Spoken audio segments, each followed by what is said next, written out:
Bethany Anne had checked the loadout on her Black Eagle, making sure she and her team had plenty of pucks, including a pair of new 10-pounders. Asher had jumped into the back without any help and chuffed to her as she walked around the plane. "We are leaving, you impatient god of war!" Asher barked and she laughed. "Yeah, I should never have told you the meaning of your name." She looked around and saw her guys were closing their canopies, except for John, who was watching her. She winked at him and jumped up and over to land in her seat. John smiled and shook his head as his canopy closed. She jumped on the comm. "This is Black Eagle 1 to Archangel. Permission to leave?" "This is Archangel, Black Eagle 1. I have modified the shield. You are clear to leave." Jeffrey's people had finally figured out how to adjust the gravity to allow ships to make their way out through the shield without sucking the atmosphere out of the bay.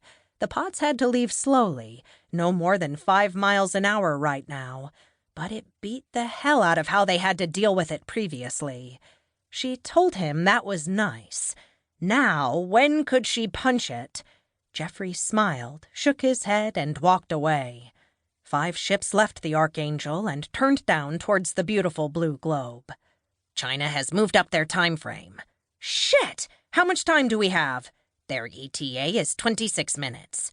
"Boys, punch it! China kicked off their party early. The impatient bastards are trying to take away my retribution." "Sure we can't let them take some hits first? That shit could be funny as hell," Scott asked.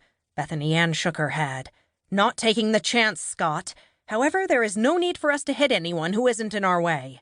I want Stephanie Lee, and we need to confirm if there are any Kurtherians or Kurtherian artifacts. All we need is China getting hold of the technology." "That would suck massive monkey nuts," Daryl said. The team entered the atmosphere at the top of Australia, angled north by northwest. Those in northern Australia, Indonesia, Malaysia, southern Vietnam, Cambodia, Thailand, Laos, and southern China were all witness to 5 meteorites streaking across the sky. Shortly, there was video footage all over the internet. 2 minutes to arrival. You will have 12 minutes without any interference." "Understood, Adam." "Incoming. Gabrielle is passing along information. Space Station 1 is under attack, and Archangel has broken orbit and is outbound to support. Their ETA is 9 minutes. One of Dan's contacts is under imminent attack in Syria and has requested support." Bethany Anne grimaced. Damn it! So close!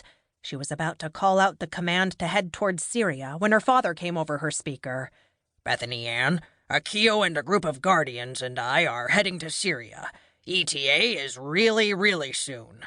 We got this. Stay the course."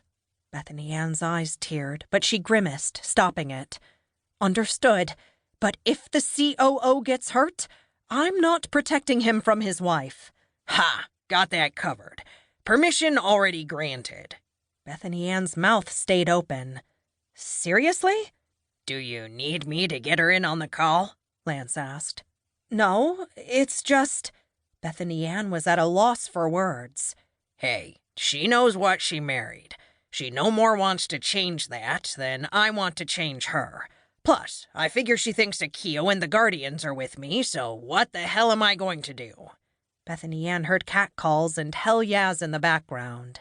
"Bethany Anne, the president is calling." God verdamned. When it rained, it poured. "Gotta go, Dad. President's on the other line." "Lance out." "This is Bethany Anne."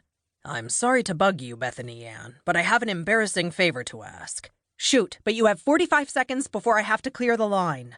"Okay. I'm told I have 23 people in a firefight in Syria, and we can't get anyone there to help quickly enough. Could I possibly request support?" "Yes, we're handling it. I'll let you know what happened in an hour." Bethany Anne could see the mountains they were heading for. "Anything else?" How fast can they be there?" the president asked. "Fast. 10 minutes or less," she told him. "Sorry, have to go." The president heard the line click off. Damn it. He didn't get to inquire if the strange meteorites streaming across Asia was something she was doing or not. He picked up the phone from his desk. "Yes, they're sending someone. ETA? 10 minutes or less. Good luck." He set the phone in its cradle. God, he wished he had her resources.